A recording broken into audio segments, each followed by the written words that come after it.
మిత్రులారా, ఇటీవల హౌస్ఫుల్ 5 అనే ఒక హిందీ సినిమా వచ్చింది.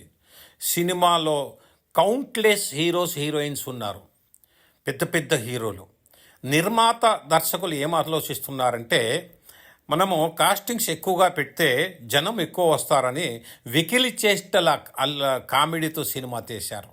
ఒక ఉదాహరణకు 300 కోట్లలో సినిమా తీశారనుకుందాం. 200 కోట్ల రూపాయలు వాళ్ళు రెమ్యునరేషన్ ఇచ్చి 100 కోట్లలో సినిమా తీస్తే ప్రేక్షకుడికి ఏంటి లభించేది? ఆ మొత్తం సినిమా ఒక స్టీమర్లో తీసేశారు. ప్రేక్షకు చూడడానికి ఒక మంచి సెట్టింగ్స్ లేవు, మంచి సీనరీస్ లేవు, ఏమీ లేవు. ఒకే సెట్టింగ్ మొత్తం. ఒక ధనవంతుడు వీలునామా రాసి చనిపోతాడు. నేను నా తర్వాత నా రెండో భార్య కొడుకు ఈ ఆస్తి ఉండని వాడిని వెతకడం, ఆ మధ్యలో మర్డర్లు. ఎంతమంది హీరోలు చూడండి. అక్షయ్ కుమార్, అభిషేక్ బచ్చన్, రితీష్, జాక్విన్ ఫెర్నాండెస్, సోనం బార్జా, నర్గిస్ ఫక్రీ, సంజయ్ దత్, జాకీ షరఫ్, నానా పాటేకర్, బాబీ డయాల్. ఏంది ఒక సినిమాలో? ఎప్పుడు ఎవరు వస్తాడో అందరికీ కామెడీ. నానా పాటేకర్ కూడా కామెడీ పెట్టేశారు. నాకైతే నిజంగా సినిమా చూస్తుంటే ఎంత విసుగు. ఇంకోటి ఏమంటే, ప్రతి సీన్ ప్రిడిక్టబుల్ సీనే.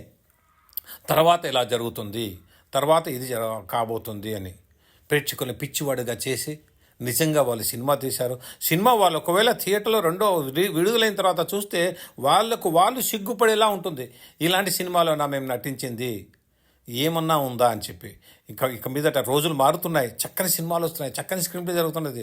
స్క్రీన్ ప్లే మీద ఇంపార్టెన్స్ ఇవ్వండి అయ్యా, నటుల మీద కాదు.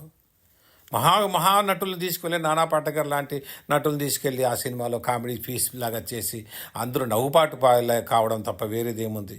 హౌస్ఫుల్ ఫైన్ నిజంగా నవ్వుపాటుగా ఉంది. సరే, అలా అని నేను కొన్ని రివ్యూస్ చేసి చూశాను. ఏంటి నాకేమైనా అర్థం కాలేదు కాదు. ప్రతి రివ్యూ కూడా తిట్టకుండా తిడుతున్నారు. ఏంటి? అక్షయ్ కుమార్ ఇంపార్టెన్స్ లేని రోల్. ఆ తర్వాత ఇంకా అభిషేక్ బచ్చన్, ఇవి ఎవరికి దేనికి ఇంపార్టెంట్ లేదు. సినిమా నెక్స్ట్ హీరో వీళ్ళకి పరిచయం, వాళ్ళకి పరిచయం, వీళ్ళు గొడవ, వాళ్ళు గొడవ, ఈ తర్వాత ఆ కామెడీ, ఈ కామెడీ, మేము ఏదో కామెడీ చేస్తున్నాము, మీరు నవ్వండి. ఇది పద్ధతి కాదు. రోజులు మారుతున్నాయి.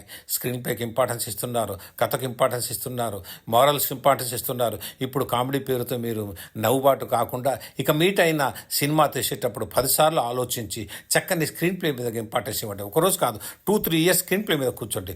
ఆ తర్వాతనే సినిమా చేయండి. సినిమాకు ఖర్చు పెట్టండి, రెమ్యునరేషన్కు కాదు.